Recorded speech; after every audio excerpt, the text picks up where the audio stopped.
Assalamualaikum warahmatullahi wabarakatuh. Hai, perkenalkan nama saya Kikin Giti Indahwati dari Bimbingan Konseling 6A NIM 181221015.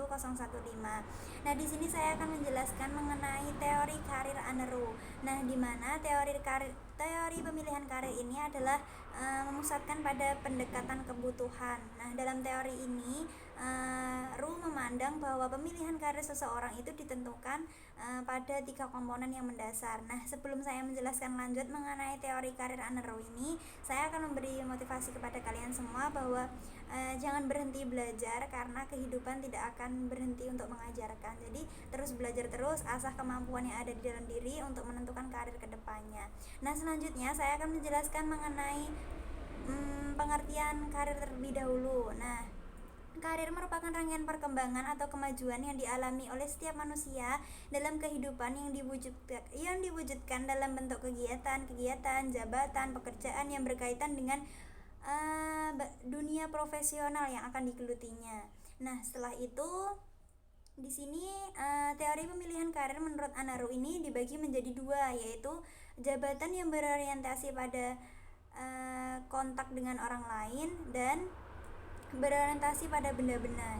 Nah, di sini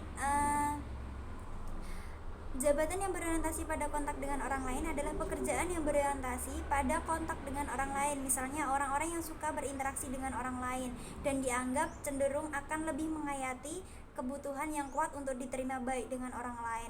Nah, biasanya seseorang ini dididik oleh orang tuanya menunjukkan sikap menerima dan menyayangi kepada manusia sama manusia. Nah, biasanya pekerjaan ini digeluti oleh konselor, layanan konsultasi, dan konsultan-konsultan lainnya.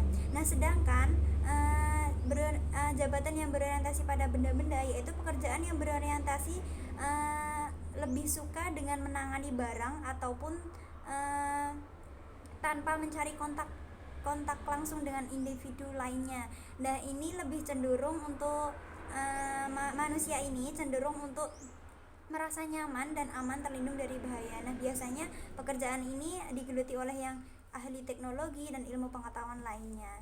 Nah, setelah itu komponen yang mempengaruhi karir menurut Aneru itu ada 3, yaitu yang pertama yaitu pengaruh genetika terhadap keputusan-keputusan karir, di mana Ru memandang bahwa seseorang itu adalah warisan dari gen ayah atau ibu, sehingga pada prinsipnya individu akan memiliki potensi bawaan yang akan menentukan sifat, minat, bakat, dan lain sebagainya. Dan pada akhirnya potensi tersebut akan memiliki pengaruh yang sangat besar dalam pemilihan karirnya, terutama di masa yang akan datang. Seperti contoh seperti ini, jika seorang anak dari keluarga yang bekerja pada bidang jasa, nanti kelak juga akan anak itu memungkinkan untuk bekerja di bidang jasa sesuai dengan sesuai dengan bidang yang digeluti oleh keluarganya.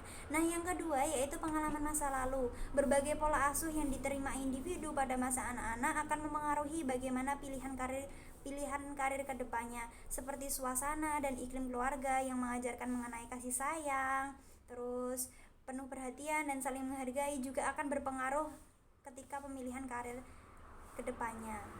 Nah, yang ketiga yaitu kebutuhan-kebutuhan manusia. Kebutuhan-kebutuhan manusia tentu akan dapat mempengaruhi pemilihan karir individu. Nah, karena di mana kebutuhan di sana dapat dilihat bahwa kebutuhan-kebutuhan manusia itu memiliki tingkat-tingkatan yang harus dipenuhi sesuai dengan taraf dan kemampuan yang ia miliki. Maka ketiga komponen ini adalah pembentukan karir yang dijelaskan menurut Aneru. Nah, yang kedua yaitu landasan teori Aneru, yaitu yang pertama pembawaan genetik yang tadi sudah saya jelaskan tadi. Yang kedua adalah pengalaman dan latar belakang budaya individu juga berpengaruh terhadap pemilihan karir. Yang ketiga minat, yang keempat tenaga psikis, dan kelima yaitu pemuasan kebutuhan. Nah, di sini akan saya jelaskan lagi klasifikasi pekerjaan menurut Aneru. Yang pertama yaitu pelayanan. Pekerjaan ini pelayanan. Yang pertama pelayanan dalam hal ini pekerjaan ini berkaitan dengan memberikan pelayanan kepada orang lain. Nah, yang kedua yaitu kontak bisnis. Pekerjaan dalam kelompok ini yaitu mereka yang dapat meyakinkan orang lain serta dapat menjual produk. Nah, biasanya pekerjaan ini digeluti oleh para pengusaha atau entrepreneur. Nah, yang ketiga yaitu organisasi. Organisasi ini adalah orang yang di dalam kelompok yang manajemen semuanya, yang diantaranya adalah orang yang bekerja dalam pemerintahan dan yang dapat melakukan manajemen di dalam sebuah perusahaan. Yang keempat yaitu teknologi. Teknologi ini adalah termasuk orang yang memproduksi, merawat, dan menemukan suatu hal yang baru. Dia akan bergelut cenderung untuk dalam hal alat-alat dan mesin. Nah, yang kelima yaitu lapangan. Lapangan adalah termasuk orang-orang yang mengurusi tentang kekayaan alam, baik itu mengembangkan atau memproduksi. Biasanya dia memproduksi sumber-sumber yang berasal dari alam gitu. Dan yang ke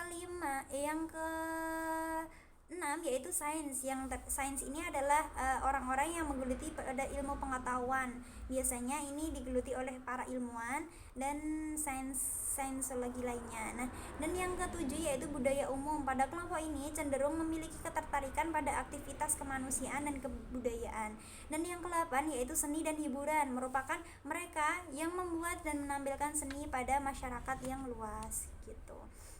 Nah, saya juga akan menjelaskan teori karir menurut Anaru, di mana di dalam jurnal Undiksa volume 2 nomor 1 tahun 2014 dengan judul Penerapan Karir Anaru yang menggunakan teknologi modeling untuk mengembangkan rencana pilihan karir siswa. Di sini juga menjelaskan bahwa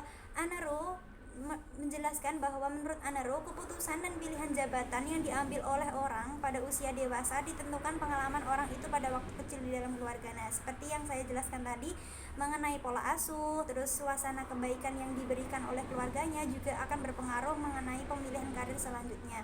Nah, jika orang yang diasuh dengan kasih sayang, maka akan cenderung mengambil pekerjaan di bidang kemanusiaan. Sedangkan orang yang diasuh yang berorientasi bukan pada orang, maka akan cenderung mengambil pekerjaan pada bidang ilmu alam. Nah, gitu yang dapat saya sampaikan. Kurang lebihnya mohon maaf. Jika ada salah-salah kata, saya juga minta maaf. Assalamualaikum warahmatullahi wabarakatuh.